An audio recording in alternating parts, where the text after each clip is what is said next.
Is polycystic ovarian syndrome dangerous? क्या polycystic ovarian syndrome यानी PCOS एक खतरनाक बीमारी है? Hi, I'm Dr. Rhythm. I'm consultant infertility and IVF specialist at Excel Hospital, Shalimar Bagh. PCOS एक hormonal समस्या है। ये 10% महिलाओं में देखी जाती है। ये जेनेटिक रीजंस की वजह से होती है, पर ये जीन्स जो है ये हर किसी में एक्टिवेटेड नहीं होते।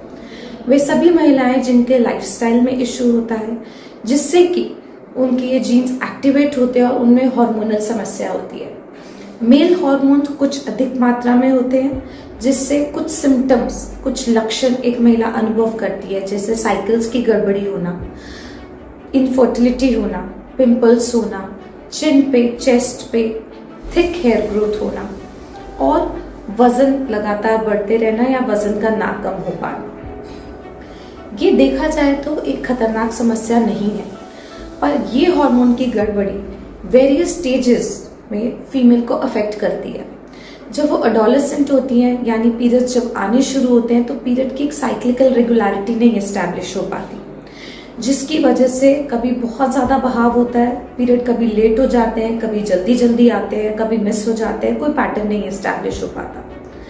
देन जब वो आगे कॉलेज वाली लाइफ टाइम में होती हैं तब स्ट्रेस की वजह से, अच्छे लाइफस्टाइल ना होने की वजह से, डाइट अच्छी ना होने की वजह से वेट जो है वो लगातार बढ़ता चला जाता है और ऐसे में वो प्री डायबिटिक भी हो सकती है। Then when they want to plan a pregnancy, उस टाइम पे एग सही से नहीं बनते हैं और इनफर्टिलिटी का अनुभव करती है। जब वो प्रेगनेंसी करना चाहती है तो वो प्रेगनेंसी नहीं कर पाती है, और जब एक बार बच्चे हो जाते हैं तो बाद की स्टेजेस में भी पीरियड की गड़बड़ी होना, हेवी फ्लो होना और लाइनिंग का थिक होना, हाइपोप्लेसिया होना, ये बहुत कॉमनली देखा गया है।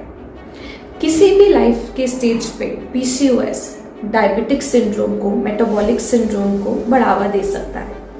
तो बहुत ज़रूरी है कि यदि हम पीसीओएस के लक्षणों से दूर रहना चाहते हैं, यदि हम चाहते हैं कि पीसीओएस के कोई भी सिम्टम हमें नहीं हो, तो अपने वजन को अपने कद के अनुसार जो नियंत्रण मात्रा में होना चाहिए उसमें मेंटेन करना चाहिए। एक्सरसाइज करनी चाहिए, डाइट ऐसी लेनी चाहिए जिससे कि वजन ना बढ़े, बाहर का खाना कम से कम खाएं, सोडा एरेटेड ड्रिंक्स ना लें, कैफीन का इंटेक कम रखें और लाइफस्टाइल में चेंजेस लाएं ताकि पीसीओएस के सिम्टम्स आपको ना